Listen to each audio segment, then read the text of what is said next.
resuming the Bella Vista Gardening program on Channel 16, and I want to welcome you to the program.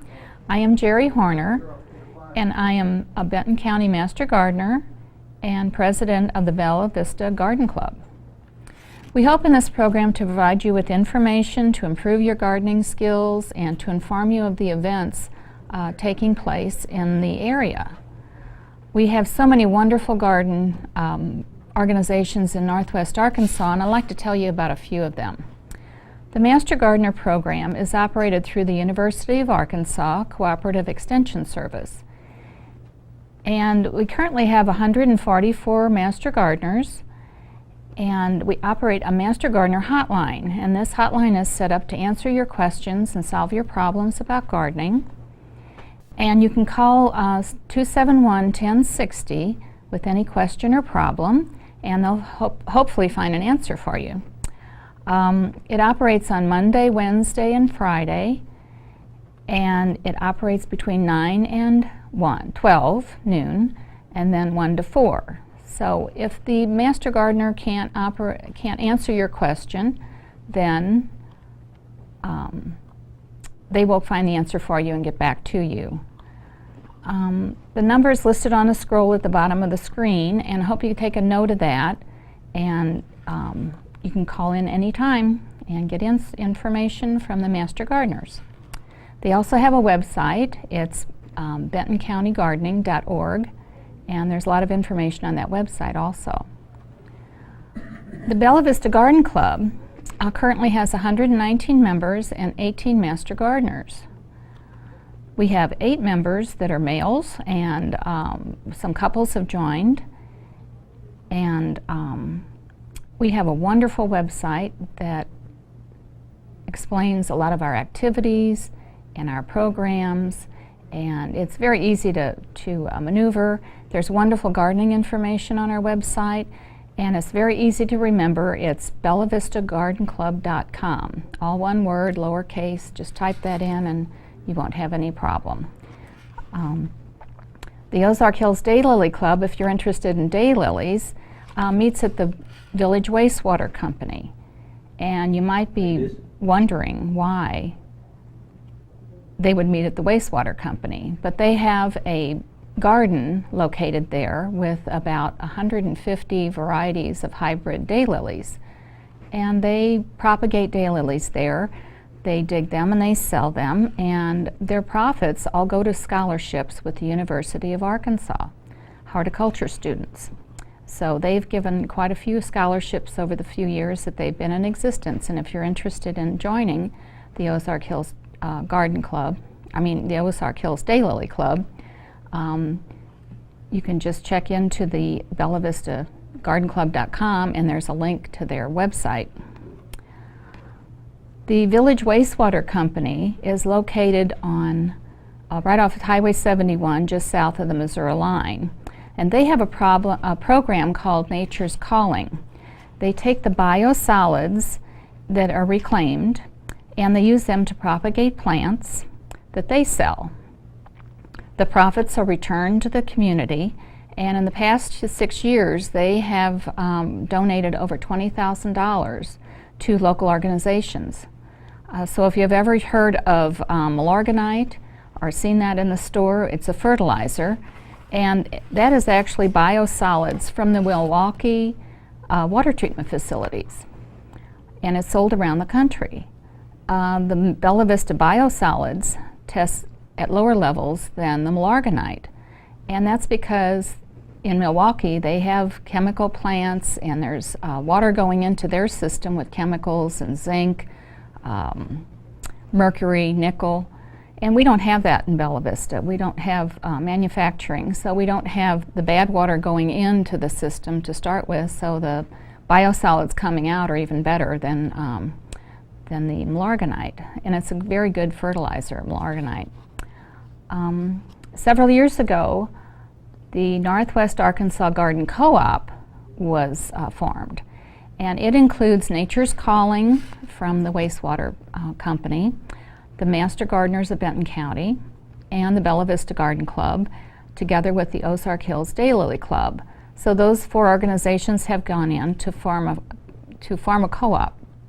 And we all work together on plants and plant sales, and we have a very good relationship with each other, and we all help each other out. So it's a very good co-op to get information from.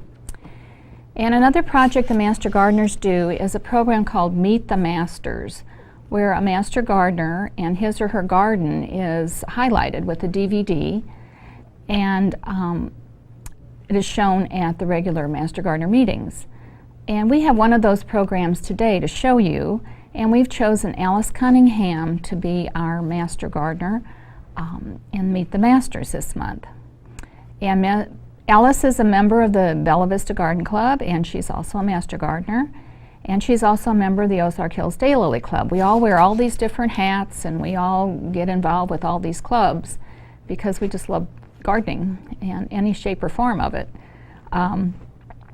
She's lived in both sides of the country. She's lived in New York to California, and she's been in Bella Vista approximately about 5 years.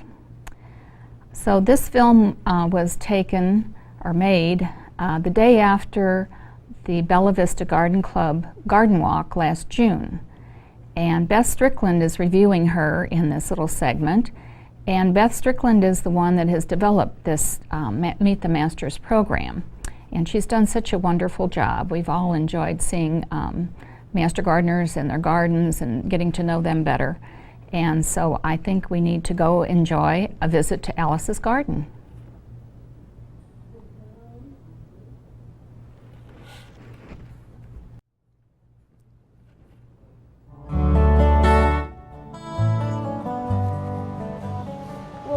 The home of Alice Cunningham in Bella Vista, Arkansas. And Alice, are you just exhausted from the garden tour that you had yesterday? Absolutely. I went to bed at 7:30 last night, and I didn't wake up till 7:30 this morning. And Button was tired too.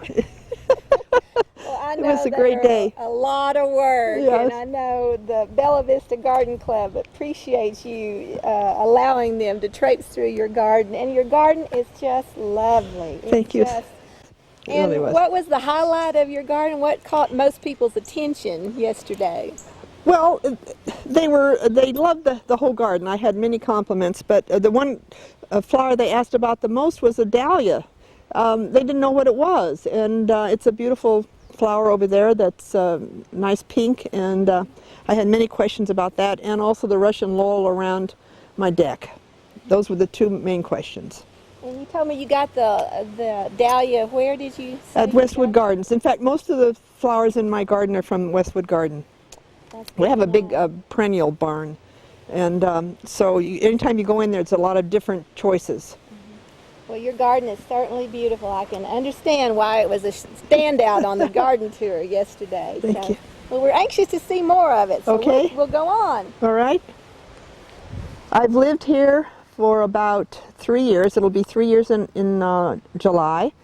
And my garden is basically 2 years old, but most of it I did since last summer. Well, I've thought about what my garden style was for quite a while before I decided it was eclectic. If I like something, I put it in the garden. It doesn't have to match anything else, and there's no color combination that I particularly went with or anything. If I see a plant I like, I put it in. If I see a statue I like, I put it in, and that's the way my garden is. Alice, this is the dahlia you were talking about on the garden tour yesterday. Yes. That caught everybody's attention. Caught everybody's attention. It's been there for almost 2 months, and it hasn't stopped blooming. Wow. And the butterflies love it, as you can see. Does it have a name? Well, I don't know the variety. I'm sorry. I should have, had I known, I would have made more attempt to remember, but I don't remember what kind. And you said you got that from Westwood Gardens. Yeah, early on. Yeah, and oh gosh, you've got a sunflower volunteer. Yeah, I think right here. The birds planted that there for me, and then here's my bleeding heart. That's reblooming, and this is a hollyhock of some sort. Shirley DeSonneville gave that to me. Oh, yeah. I've got lots of plants that people in the Master Gardeners gave me. Yeah, so that's where most of my plants come from. Oh, yeah? My favorite perennial is the daylily. I've joined the daylily club, and I want to have a big collection of daylilies over time. They're easy to grow. You just stick them in the ground and they do their thing, and they're beautiful. So that's my favorite. The biggest challenge I face, I think, is watering, which with this big yard that I have to do by hand. People say I should get a system, but I just can't quite decide to do that. So, and weeding, of course, weeding a big garden is a big job. What can I tell you about myself that no one knows? Well, maybe a few people know it, but maybe not too many. But I started out my life to be an opera singer, and I studied in New York for quite a while, and then when I realized that wasn't going to happen, I decided to get into administration, and I got a job at San Francisco Opera, and I ran a training program for young opera singers, and they are singing all over the world today. So, yes, I'm very proud. My future plans for the garden are, I think I want to expand it some more out. Since I got this new fence, I want to expand it out to the fence more maybe, and I keep thinking, wouldn't it be nice to have a little path in the woods? Since I own the lot next door, I thought I could do that. So maybe that'll be my next job. We'll see. Alice, I want to thank you so much for allowing us to tour your garden today. It's just absolutely gorgeous. We've been honored to be here. And thank you for being part of our Meet the Masters series, because it's been interesting to get to know you and get to know your garden, and we've been delighted to have you. Thank you very much. It was my pleasure. Thank you. I hope we can come back. Absolutely.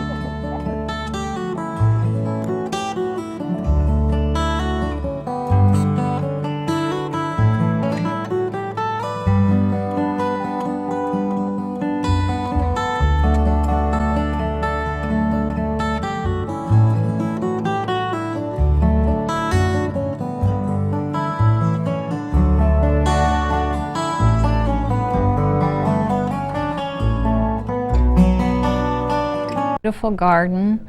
I really enjoy seeing flowering gardens in this dreary time of the year, and it really makes us, gives us something to look forward to when the spring comes and all our plants are starting to bloom. And we live such a wonderful area of the country that we're just very blessed to live in this beautiful paradise here. And I did want to talk to you a little about the upcoming events, gardening events. The Bella Vista Garden Club will hold a gardening seminar on Saturday, April 17th at the Plaza Dining Room at the Highlands Crossings. It will be from 10 to 12:30. And, you know, for years and years, the Garden Club has sold plants to our area people here, our public, and we've never really told them how to plant them or how to garden. So we're trying this seminar for the first time to get the information out to the public about how to plant our plants. And we have limited seating, and we will be charging $5 for the seminar.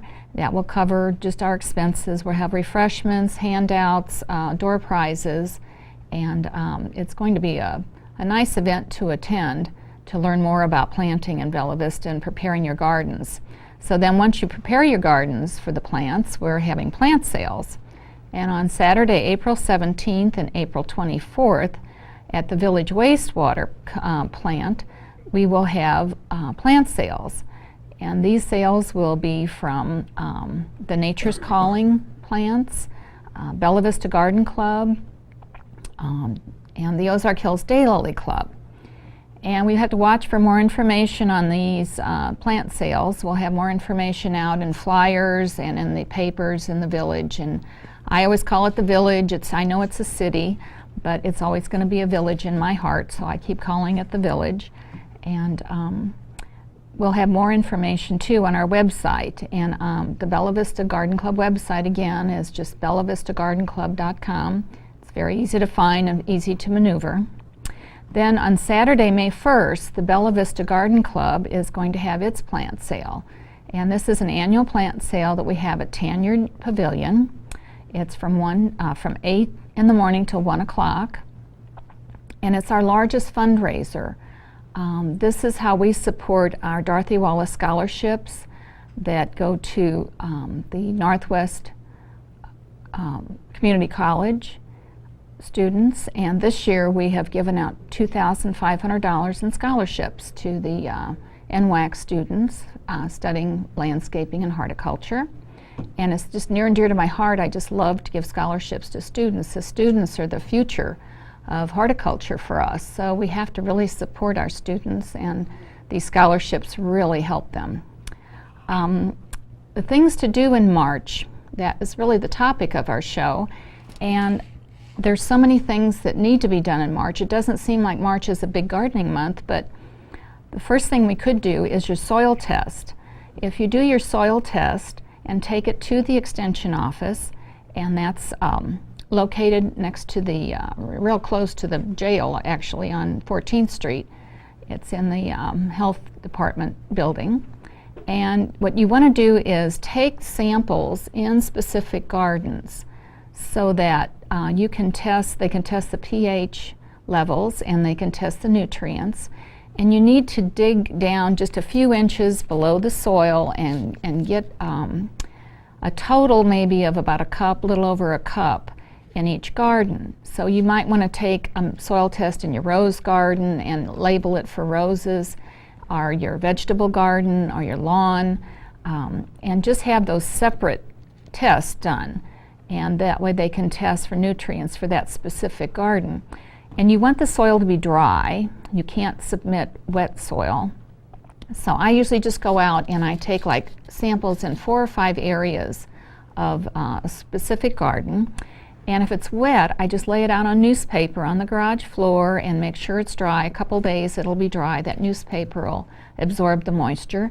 And then you can put it in a little Ziploc bag and label it what type of garden it is. Take it in the extension office, and within about 2 or 3 weeks they will have results mailed to you, and you'll know what amendments to add and what the pH level is and how to increase it or decrease it. So they will give you instructions on the soil test. You also have to remember it's time to feed the birds. The seeds are getting harder to find right now, and the birds are feeding and they're starting to make their nest, and they're going to pretty soon have their nest filled with little eggs, so they're going to need some nutrients. So get your bird feeders out. The hummingbirds won't show up probably till April 1st. I don't usually put my hummingbird feeders out until April 1st, and I've had them come as soon as April 1st and as late as April 15th. But April 1st is about the first day I put out the hummingbird feeders. And the food for the hummingbirds is actually just sugar water, and the formula is 1 part sugar and 4 parts water.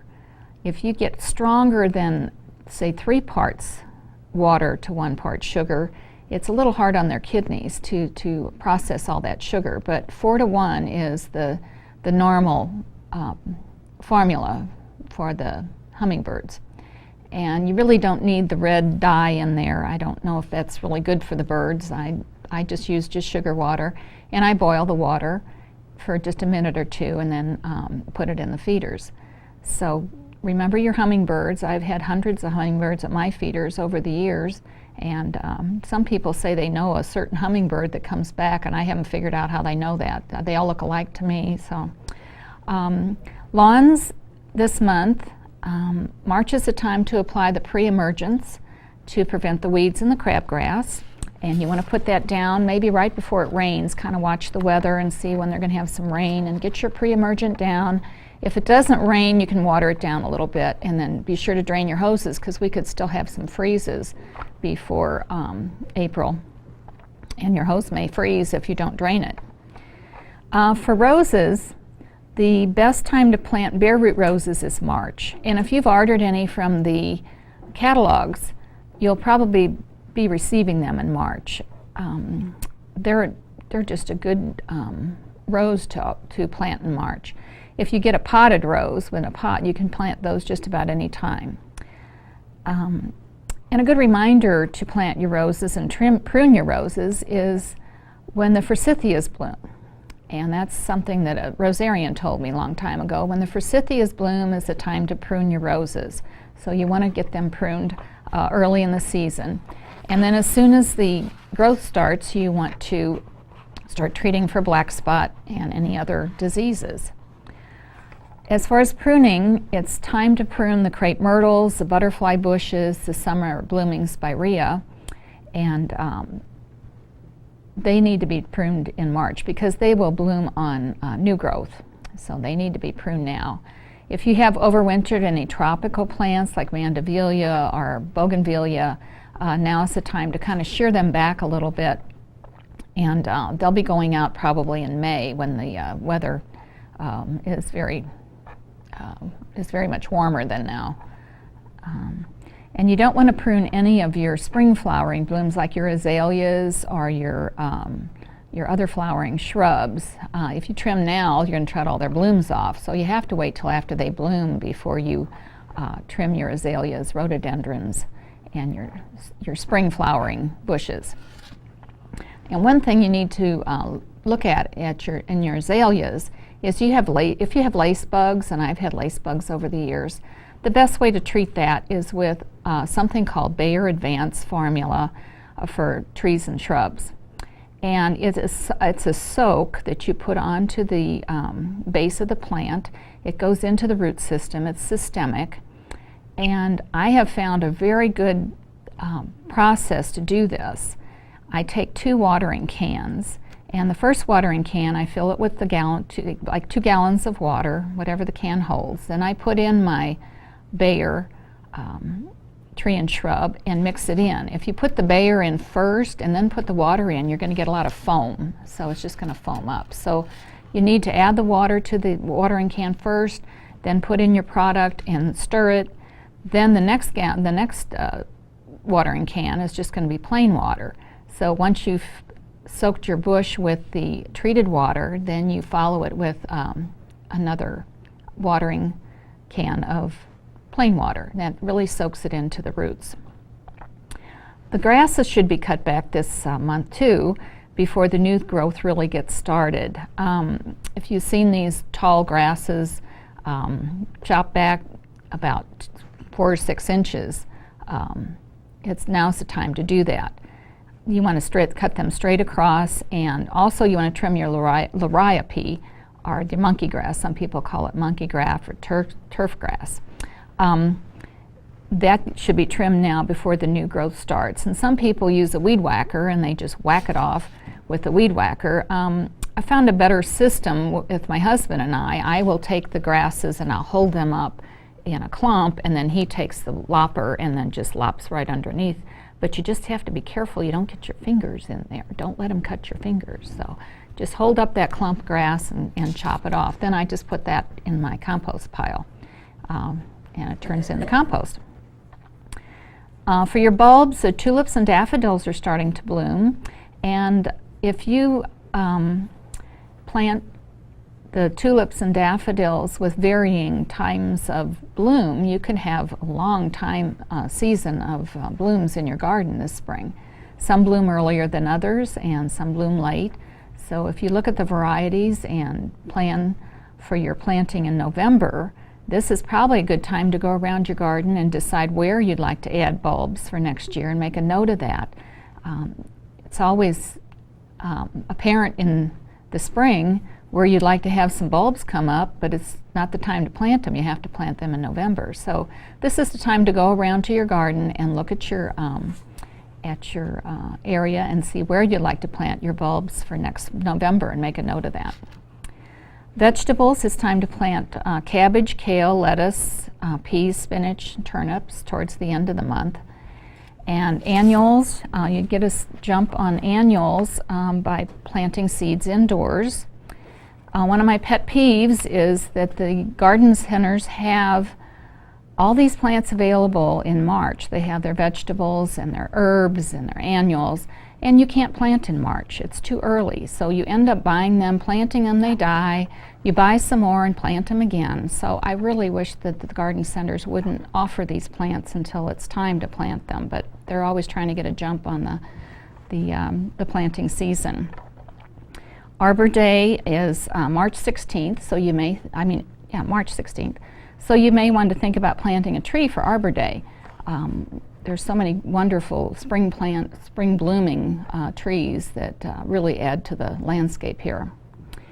And in future programs, we will be talking about areas of gardening such as butterfly gardens, organic gardening, native plants in your landscape. So there will be new and different subjects every month in our monthly program. And if you have any more questions about gardening, remember the hotline. The Master Gardeners are there to answer your questions. That's what they're being trained for, is to help everyone in the gardening community. And the seminar again is on April 17th. And there'll be more information in the papers and flyers about that seminar, and we hope you'll join us for that. And until next month, don't forget to stop and smell the roses.